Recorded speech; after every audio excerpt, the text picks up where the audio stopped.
शक्तिरूपेण संस्थिता नमस्तस्यै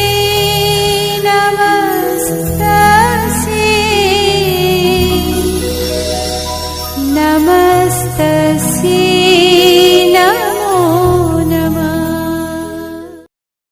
पाठ 9 आंतरिक वेपार इंटरनल ट्रेड विषे आज अभ्यास करीशुं। तेनी प्रस्तावना जोईए कि वेपार एटले वस्तु के सेवाना बदलामां जे छे આપણે કોઈ વસ્તુ અથવા સેવાના બદલામાં વસ્તુ કે સેવાનો જ નાણાંનો વિનિમય કરીએ અથવા તો ગ્રાહકોને વસ્તુ કે સેવાનો પૂરી પાડી નફો મેળવવાનો હોય છે। જો આવા વ્યવહારો દેશની ભૌગોલિક સીમાઓની અંદર જુદા જુદા વિસ્તારો, પ્રદેશો કે રાજ્યો વચ્ચે થતા હોય તો તેને આંતરિક વેપાર કહેવામાં આવે છે। કે દેશની જુદી જુદી વિસ્તારોની અંદર જુદા જુદા પ્રદેશોની અંદર જે છે એ આવા પ્રકારના જે આંતરિક વ્યવહારો કરવામાં આવે એને આંતરિક વેપાર તરીકે ઓળખવામાં આવે છે। દેશમાં કુદરતી સાધન સંપત્તિની અસમાન વહેંચણીને કારણે કે દેશની જે કુદરતી સાધન સંપત્તિ જે છે એની અસમાન વહેંચણીને કારણે જે છે એ સમગ્ર દેશની અંદર જે છે એ ઉત્પાદનો શક્ય થતા નથી અને એના કારણે જે છે એ દેશની અંદર જુદા જુદા વિસ્તારોની અંદર જે પથરાયેલા ગ્રાહકો જે છે એ પોતાનું ઉત્પાદન પહોંચાડે છે। એક જગ્યાએથી બીજી જગ્યાએ છે એ દેશમાં પ્રસરાયેલા જે ગ્રાહકો જે છે એ એક જગ્યાએથી બીજી જગ્યાએ તેનું ઉત્પાદન પહોંચાડે છે તેને એક આંતરિક વેપાર તરીકે ઓળખવામાં આવે છે। તો હવે જોઈએ આંતરિક વેપાર કે આંતરિક વેપાર આપણે કોને કહી શકીએ। તો આંતરિક વેપારનો અર્થ જોઈએ કે આંતરિક વેપારનો અર્થ એટલે શું। તો આંતરિક વેપારનો અર્થ જે છે એ આપણે એવો કરી શકીએ કે દેશની ભૌગોલિક સીમાઓની અંદર જે વેપાર થાય એને આંતરિક વેપાર તરીકે ઓળખવામાં આવે છે।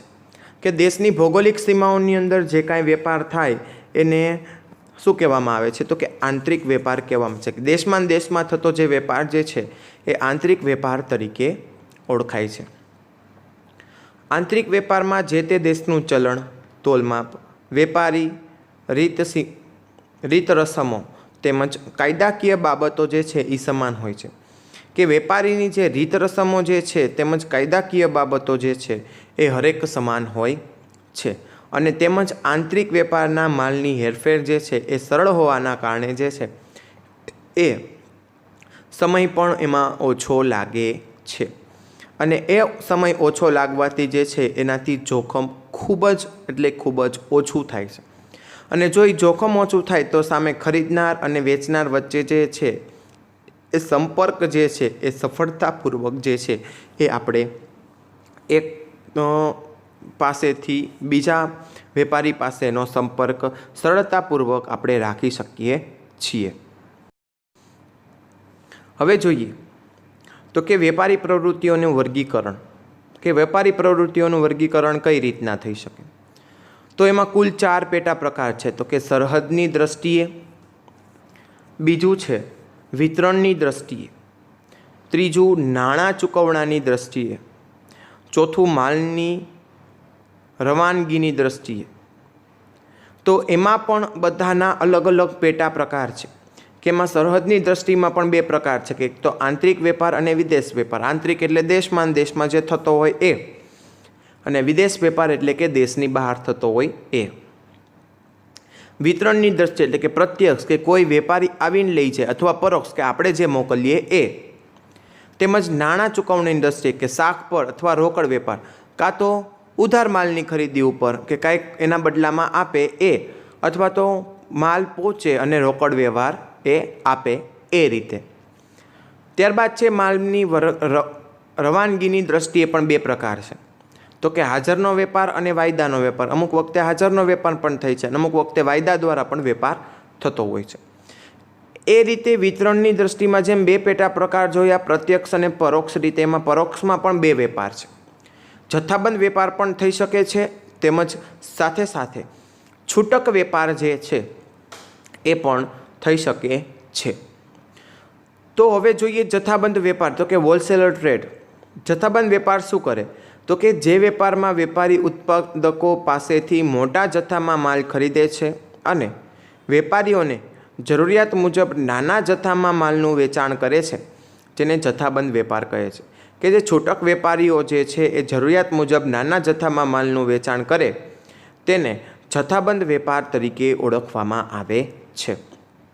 આમ જથ્થાબંધ વેપારી એ ઉત્પાદક અને છૂટક વેપાર વચ્ચે કડી સમાન છે. જથ્થાબંધ વેપારી જે છે એ ઉત્પાદક અને છૂટક વચ્ચે જે છે એ કડી સમાન છે.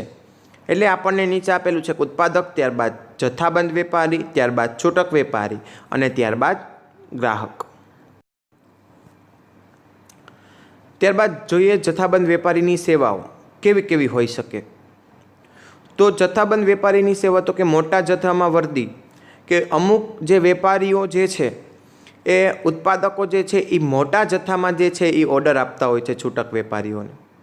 ત્યારબાદ છે બજારની માહિતી, કે બજારની માહિતી જે છે એ ગ્રાહકની વસ્તુની માગ હોય, અભિરુચિ હોય અથવા પસંદગી હોય અથવા ફેશન હોય, તો આવી દરેક પ્રકારની માહિતી મેળવી ઉત્પાદકો સુધી જે પહોંચાડે તેને ઉત્પાદક બજારની વર્તમાન પરિસ્થિતિને વાકેફ થાય છે. અને આ વાકેફ થયા પછી જે છે એ કેટલીક વખત જે છે એ માલના સંદર્ભમાં પણ જરૂરિયાત મુજબ આ ફેરફારોનું સૂચન કરવામાં આવે છે. ત્યારબાદ છે માલના સંગ્રહમાંથી મુક્તિ, કે માલના સંગ્રહમાંથી મુક્તિ કઈ રીતના મળે. તો કે જથ્થાબંધ વેપારી જે છે એ ઉત્પાદકો પાસેથી મોટા જથ્થામાં માલ ખરીદે છે અને એ પોતાના ગોદાનમાં સંગ્રહ કરે છે. ઉત્પાદક પાસેથી પહેલાં મોટા જથ્થામાં માલ ખરીદી લે અને શું કરે તો કે ગોડાઉનમાં એ શું કરે તો કે માલનો સંગ્રહ કરે છે. અને એ ઉત્પાદક જે છે એ માલનો જ્યારે સંગ્રહ કરવો પડતો નથી. ત્યારબાદ છે વેચાણની ચિંતામાંથી મુક્તિ, કે જે મોટા જથ્થામાં માલ ખરીદે તો જે છે એ તેથી ઉત્પાદક જે નાના જથ્થામાં પણ માલ વેચાણ કરી શકે છે. એટલે કે મોટા જથ્થામાં માલ ખરીદેલો હોય તો મોટા જથ્થામાં પણ એ વેચી શકે છે. ત્યારબાદ છે મૂડીની છૂટ. તો મૂડીની છૂટ કઈ રીતે, તો કે અમુક વખતે જ્યારે છે ઉત્પાદક પાસેથી કોઈ પણ માલ ખરીદવામાં આવે તો એ પહેલાં પણ નાણાં ચૂકવવામાં આવે છે અથવા ઉત્પાદકને મૂડીની છૂટ પણ મળતી રહેતી હોય છે. ત્યારબાદ છે જોખમોમાંથી મુક્તિ, કે જોખમ ગોદાઉનમાં સંગ્રહ કરતા હોવાથી આપણે જે છે એ માલનો નાશ થવો કે બગાડ થવું કે ઘટ આવવી એવા એક પણ પ્રકારના જે છે એ જોખમ રહેતા નથી અને આપણે એમાંથી મુક્ત થઈ જઈ શકીએ છીએ. ત્યારબાદ છે જથ્થાબંધ વેપારી અને છૂટક વેપારીની સેવાઓ, કે એમાં કેવા કેવા પ્રકારની સેવાઓ હોઈ શકે. તો કે જરૂરિયાત પ્રમાણે માલ જે છે એ પૂરો પાડે તો એટલા માટે જ છૂટક વેપારી છે એ માલને સંગ્રહ કરવો પડતો નથી. ત્યારબાદ છે શાક પર માલ, કે શાક પર કેવી રીતના માલ થઈ શકે. તો કે શાક પર જે માલનું વેચાણ કરે છે તેઓ ઓછી મૂડીએ વધુ વેપાર પણ કરી શકે છે. ત્યારબાદ છે જાહેરાત ખર્ચમાં ઘટાડો, કે વેચાણ વૃદ્ધિ જે જાહેરાત કરવી હોય તો એ ખર્ચમાં આપણે ખૂબ જ ઓછો ઘટાડો કરી અને છૂટક વેપારીને લાભ મળે એ રીતના જાહેરાત ખર્ચમાં આપણે ઘટાડો કરી શકીએ છીએ. ફરિયાદોનો નિકાલ તેમજ જોખમમાંથી મુક્તિ અને માર્ગદર્શન, આ ત્રણેય જે છે ફરિયાદોનો નિકાલ, તો કે જથ્થાબંધ વેપારીમાં માલ આવ્યો તો ગ્રાહકોની ફરિયાદ ન આવે એ રીતે આપણે માલનો નિકાલ કરવો જોઈએ. ત્યારબાદ છે જોખમમાંથી મુક્તિ, કે માલનો સંગ્રહ કરીએ તો માલમાં ઘટ આવે કે બગાડ આવે કે માલને નુકસાન થાય અથવા તો ભાવમાં વધઘટ થાય તો છૂટક વેપારીને પણ આપણે મુક્તિ અપાવવી પડતી હોય છે. કે છૂટક વેપારી આજે 200 રૂપિયાનું આપણું કોઈ પણ ચીજ આવ્યું ને માલમાં વધઘટ થઈ તો 180 રૂપિયા પડે તો આપણે 180 રૂપિયા ખોટ ખાઈને આપણે છૂટક વેપારી ફરજિયાતપણે આપવું પડે. ત્યારબાદ છે માર્ગદર્શન, તો કે જથ્થાબંધ વેપારી પોતાના જ્ઞાન અને અનુભવોનો લાભ છૂટક વેપારીને આપે છે. કે જથ્થાબંધ વેપારી જે છે એ પોતાના જ્ઞાન અને અનુભવોનો જે લાભ છે એ છૂટક વેપારીને આપતો હોય છે. ખાસ કરીને માલનો ભાવ, તેનો ઉપયોગ અને વેચાણ અંગે પણ જે છે એ ઊંડાણપૂર્વક આપણને માર્ગદર્શન આપે છે. ત્યારબાદ છૂટક વેપારી. છૂટક વેપારીનો અર્થ કેવો હોય, તો કે મોટા જથ્થામાં માલ ખરીદી અને ગ્રાહકોને જરૂરિયાત મુજબ જે છે એ માલનું વેચાણ કરે. એને છૂટક વેપારી તરીકે ઓળખવામાં આવે છે.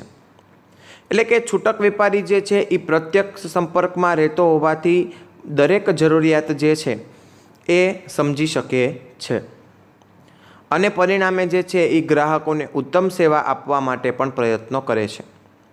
આ ઉત્તમ સેવા આપવા માટે દરેક છૂટક વેપારી જે છે એ માલ વિતરણના માર્ગનો જથ્થાબંધ વેપારી અને ગ્રાહક વચ્ચે કડી સમાન છે. ગ્રાહક વચ્ચે શું છે તો કે કડી સમાન છે. ત્યારબાદ છે છૂટક વેપારીની સેવાઓ, કે છૂટક વેપારીની સેવાઓ કઈ રીતે? તો કે છૂટક વેપારીની જથ્થાબંધ વેપારી અને ઉત્પાદક સેવાઓ, કે બજાર અંગેની માહિતી જાહેરાતમાં મદદરૂપ અને શાકપત્રમાં વધારો, કે આ દરેક માહિતી જે છે એ છૂટક વેપારીના જથ્થાબંધ વેપારી અને ઉત્પાદકોની સેવાઓ અંગેનો પરિચય છે. કે જે વસ્તુની માંગ છે, અભિરુચિ છે અને પસંદગી છે એ દરેક બાબતોને જે છે એ છૂટક વેપારી સમજતો હોય છે અને ઉત્પાદકો સુધી જે છે એ બજારને સમજીને એ માલ પહોંચાડતો હોય છે. ત્યારબાદ છે જાહેરાતોમાં મદદરૂપ, કે વેપારીના બોર્ડ, ચોપાનિયા અને નમૂના વગેરેને જે દુકાન પર લગાવી અને તેમની જે જાહેરાત કરે છે એમાં પણ મદદરૂપ થાય છે. તેમજ શાકપત્રમાં વધારો, કે છૂટક વેપારી સારી ગુણવત્તામાં જો વ્યાજબી ભાવે માલ પૂરો પાડે તો જથ્થાબંધ વેપારી કે ઉત્પાદન માલ ખરીદે છે અને ગ્રાહકોને વેચાણ પણ કરે છે. તેથી એની શાકપત્ર જે છે એમાં ખૂબ જ વધારો જોવા મળે છે. ત્યારબાદ છે ફાયદા, તો કે પસંદગીની તક, કે છૂટક વેપારીને જે છે એ ગ્રાહકોની જરૂરિયાત મુજબ જે છે એ ઉત્પાદકોની વિવિધ વસ્તુઓ જે છે એની પસંદગીની તક મળતી રહેતી હોય છે. ત્યારબાદ છે ઘરે બેઠા માલ પૂરો પાડે છે, કે અમુક જે વેપારીઓ જે છે એ આપણે માત્ર ઓર્ડર કરવાનો હોય છે અને એ જે છે એ ઘર બેઠા શું કરે છે તો કે ઓર્ડર પૂરા પાડતા હોય છે. ત્યારબાદ છે ગ્રાહકોની ફરિયાદોનો નિકાલ, એ ગ્રાહકોની જે વિવિધ ફરિયાદો છે એ જથ્થાબંધ વેપારી કે ઉત્પાદકો સુધી પહોંચાડી તેનો ઝડપી નિકાલ કરવામાં પણ એ છે એ ખૂબ જ મદદરૂપ થઈ શકે છે. ગ્રાહકોને શાક પર વેચાણ, કે ગ્રાહકોની શાક પર વેચાણ કઈ રીતના થઈ શકે? તો કે દરેક ગ્રાહક જે છે એ પ્રત્યક્ષ સંપર્કમાં રહેતો હોવાથી તેઓની જે આર્થિક સ્થિતિ છે એનાથી એક વાકેફ હોય છે, એટલે એને ખ્યાલ હોય છે. એટલા માટે જ જે છે એ જરૂરિયાત મુજબ જે છે એ અનુસાર શાક પરનું માલનું વેચાણ પણ કરે છે. ત્યારબાદ છે વેચાણ પછીની સેવાઓ, કે વેચાણ પછીની સેવાઓ કેવી કેવી હોઈ શકે? તો કે છૂટક વેપારમાં વેપારી જે છે એ માલના વેચાણ પછી જે છે એ સેવાઓ કેવી? તો કે સમારકામ, નુકસાનવાળી માલ પાછો કે બદલી આપવો, એવી આ વેચાણ પછીની સેવાઓ પણ એ જે છે એ છૂટક વેપારીઓ પૂરી પાડતા હોય છે. ત્યારબાદ છે ખરીદીના નિર્ણયમાં મદદરૂપ, કે છૂટક વેપારી જે છે એ વસ્તુઓનું અસરકારક નિદર્શન કરી તેની ઉપયોગિતા, ગુણવત્તા, કિંમત વગેરેની માહિતી આપે છે. કે જે ઉપયોગિતા છે તેમજ તેમની કિંમત છે તેમજ તેમની ગુણવત્તા છે તેની માહિતી આપે છે અને ગ્રાહકોની વસ્તુની ખરીદીનો પણ નિર્ણય જે છે એ લેવામાં ખૂબ જ ઉપયોગી થાય છે. માલના સંગ્રહમાંથી મુક્તિ, કે જે છૂટક વેપારમાં વેપારી જે છે એ ગ્રાહકોને જ્યારે જોઈએ ત્યારે જરૂરિયાત મુજબનો જે છે એ માલ પૂરો પાડે છે. જ્યારે એને માલ જોતો હોય ત્યારે એને જરૂરિયાત મુજબનો માલ પૂરો પાડે છે. પરિણામે ગ્રાહકોને માલના સંગ્રહમાંથી મુક્તિ મળે છે. પરિણામે શું થાય છે તો કે ગ્રાહકો જે છે એને માલને સંગ્રહમાંથી જે છે એ મુક્તિ મળી શકે છે. ત્યારબાદ છે ગ્રાહકોને માર્ગદર્શન, કે ગ્રાહકોને માર્ગદર્શન કઈ રીતના મળી શકે?